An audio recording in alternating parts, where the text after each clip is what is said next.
భాగస్వామిని మీరు ఎంచుకున్నారు దేవా, నా జీవితమంతా ఏకమై నడిచెదను. నా ప్రియునితో నన్ను జతపరచి ఉన్నారు దేవా, నా జీవితమంతా ఏకమై ఉండెదను.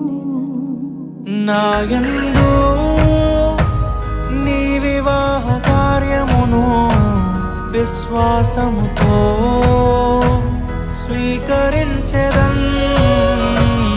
నా యందు నీ వివాహ కార్యమును విశ్వాసముతో స్వీకరించెదన్.